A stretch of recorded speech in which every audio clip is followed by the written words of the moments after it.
Hi, I'm Joe with Focus on Christ. Welcome to the Focus on Christ podcast. I am super excited to be here with you today. This is episode number 15. And we are going to be continuing with a look at John C. Maxwell's book, The 21 Irrefutable Laws of Leadership. We're going to be looking at it from a biblical perspective. I hope that you're having a fantastic day while you're catching this, whether that be today when it's released or whether that be at some point in the future. I just hope that you're having a fantastic day. I hope that you've caught all the old back episodes and have come all the way through the 21 Irrefutable Laws with us to this law today. If you have not been over to the Focus on Christ website recently, focusonchrist.com, I want to encourage you to do that. We've just launched a brand new 14-day challenge that is really going to help you understand and implement some simple, easy, and effective strategies to help you keep Christ at the center of absolutely everything you do. Whether it be at work or in business, at home, in your church, it doesn't matter. The strategies in there are going to help you keep Christ at the center of all you do. And there's a ton of great resources in there. I want to encourage you to go check that out once you're done listening to this podcast. So let's go ahead and dive in. Today we're looking at the law of buy-in. And the law of buy-in states that people buy into the leader, then the vision.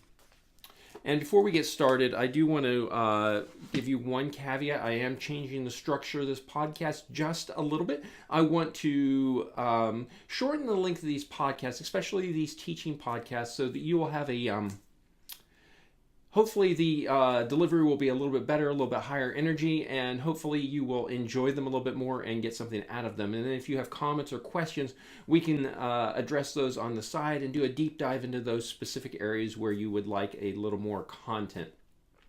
I am still going to be using the text and doing some long and some short form readings. However, I'm going to try to stay with the critical teaching components in there and address them as best as I can. So I just want to throw that caveat out there for you as we get started. Like I said, today is the law of buy-in, and it's people buy into the leader and then the vision. So what does that mean? You know, John says in his book, a lot of times he does a lot of speaking, a lot of motivational, a lot of inspirational teaching. He does a lot of work with organizations to help them define their cultures, their visions, plan the way forward, just a lot of different things. And one of the most common questions he gets when he's doing these presentations is about vision casting. He does a lot of teaching on vision casting for an organization. And someone will come up to him and say, hey, they'll spell out their whole vision, this grand and awesome vision, they say. And then they spell out this whole vision for him and they say, do you think people will get behind that vision? And John's always like, it doesn't matter how great the vision is, people will first buy into the leader and then they buy into the vision. You can have a fantastic and a wonderful vision, but if your people do not buy into you first, they will never buy into the vision. That's just not how it works. They buy into the leader first and then they buy into the vision. So how's that happen? Well, when you're creating buy-in within your organization or within your church or within your family, it has to start at home first. And so what is home? It has to start with you first and those that are closest to you, whether it be your inner circle or whether it be your spouse or significant other, whether it be your children. You have to create an environment on the home front where people begin to buy into you and they begin to buy into your vision on the home front.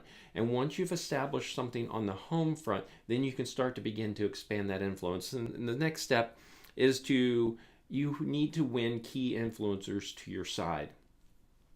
So if you have a big project, I know John talks about one of the big projects he had one time was to build a brand new church building. They needed to move. They needed to, the church was growing. If they wanted to grow any further, they were going to have to build a new location.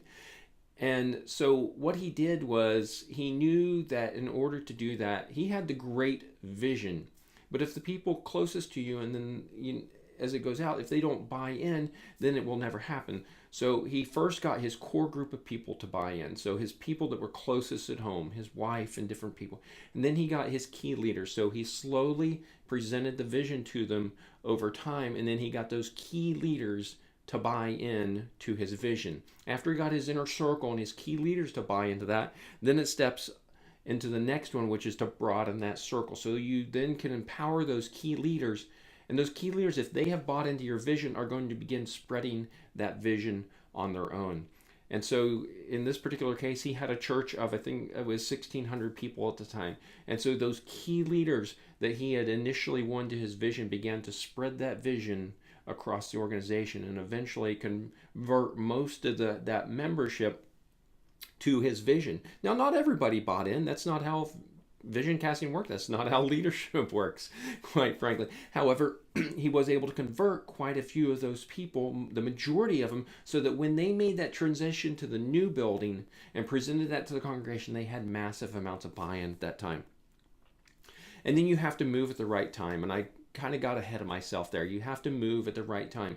So once John had his inner circle, his home front done, then his inner circle, then the vision was cast to the larger body, and when the larger body was fully developed and matured into that vision, then boom, then he was able to get buy-in from the church in order to move locations. But it took a process. I think he said it took almost 2 years to build that process out. So as a leader, you have to be patient. Leadership is not something that happens overnight. It's not something that is going to just boom one day and you're going to have it all figured out. It's going to take some time to establish yourself and establish that buy-in and so that people know, like, and trust you, and those sorts of things. So those are the 4 major components of getting buy-in to any particular thing. And so a leader has to be skilled in this particular area. Now, when I think about the 21 irrefutable laws, there's some that you can just simply, when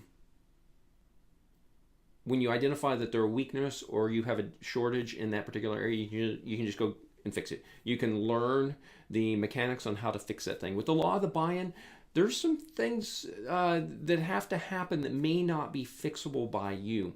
And this is one of the reasons you have to get that home front, and then in particular get that inner circle, buy into your vision before you step out to the larger organization.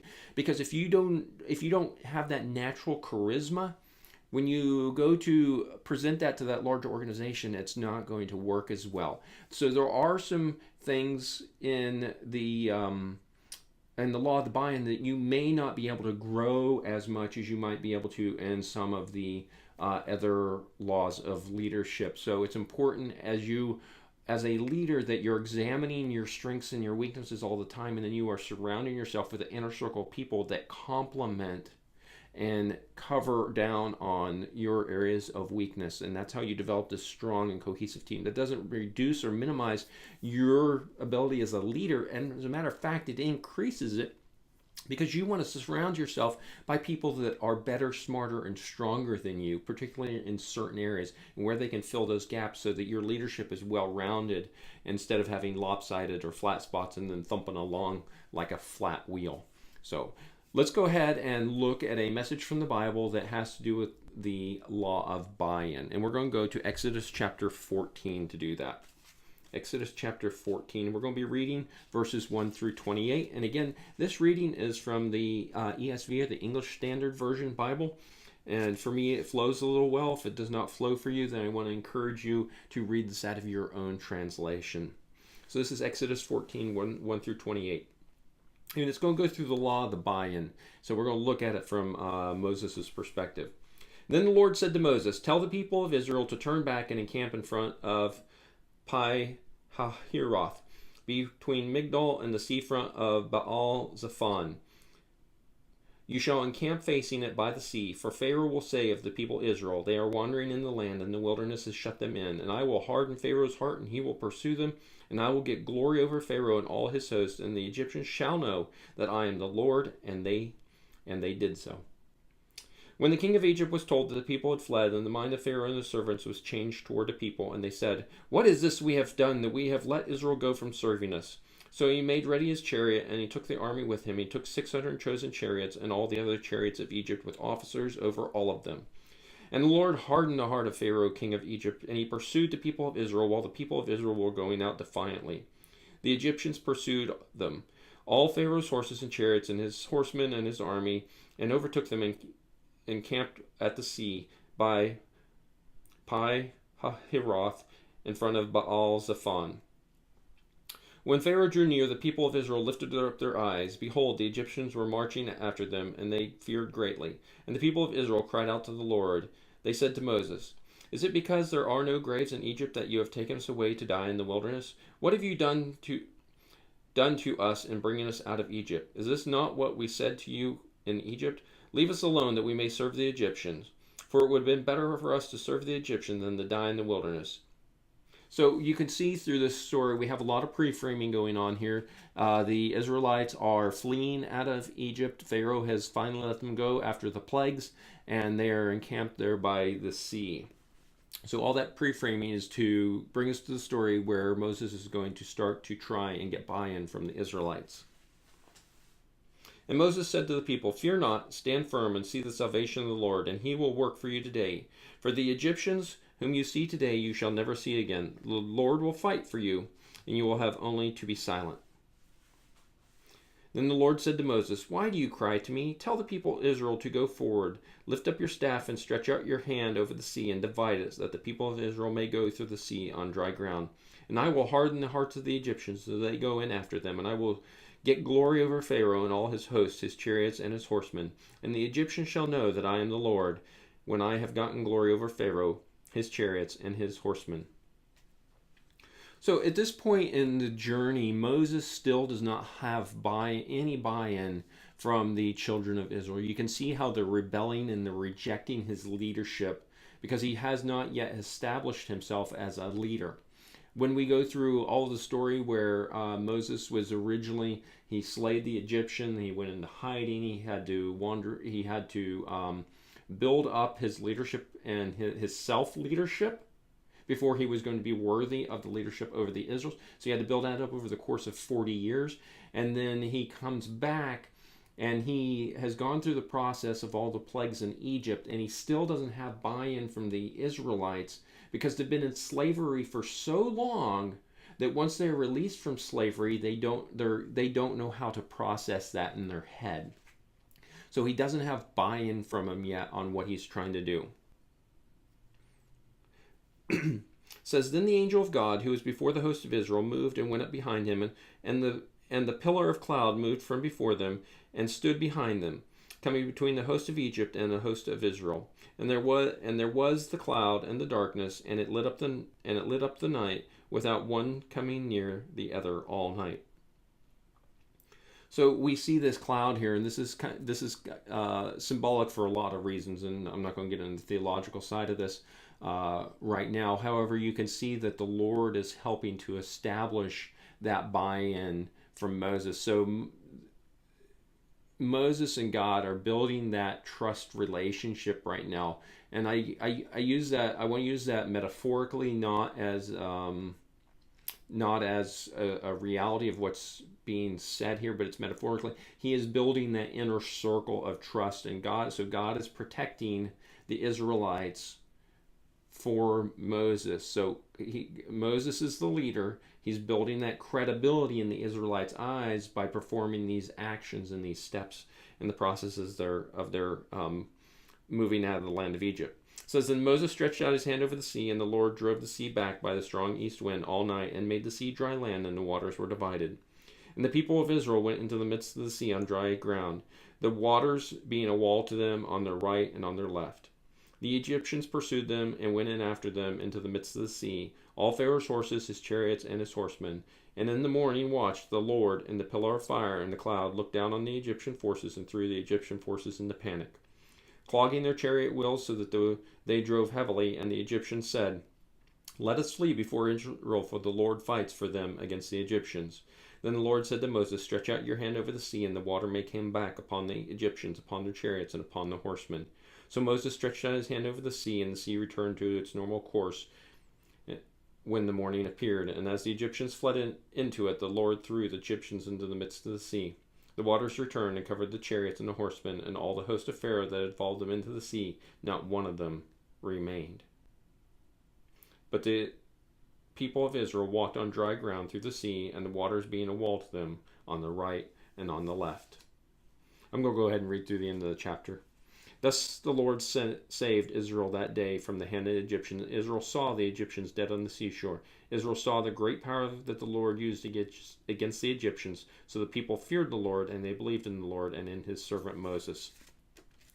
So you can see this story where the Lord is beginning to be that inner circle for Moses, and then provide that support to Moses to establish his credibility and to establish his leadership over the tribe of Israel, God's chosen people. So this is that act where Moses is already taking care of things at home. Now he's working with his inner circle, which is the Lord. The Lord is, in this case, is metaphorically his inner circle. The Lord is providing him that trust, that credibility, that proof in the eyes of Israel. And then as we move forward into the future, you'll see as Moses gets more and more and more buy-in, we think when he gets the Ten Commandments and provides that message and the buy-in there, and then the rebellion and how he quashes the rebellion, and his face glows when he comes off the mountain, and all these things that are happening so that he can have that buy-in, so that he can actually lead the stubborn people of Israel throughout the 40 years in the wilderness, and then that look into the land of Canaan. And it's just a really great example of the length of process it takes to get good buy-in, and how to go about through that process. And in his case, he had the Lord on his side. And I would dare say that as a Christian, the Lord is on your side if you need buy-in like that in order to achieve your leadership mission, should your leadership mission align with God's purpose and mission for your life. So it can be a super lot of fun. I love these Old Testament stories. I won't always be in the Old Testament, but I do love these Old Testament stories because they are so colorful, so graphic, and they can paint such good pictures of some of the irrefutable laws of leadership.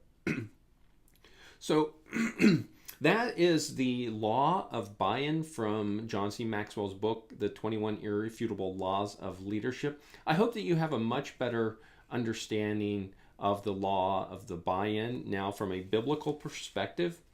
Again, remember, it is people buy into the leader, and then they buy into the vision. So people buy into the leader, and then they buy into the vision.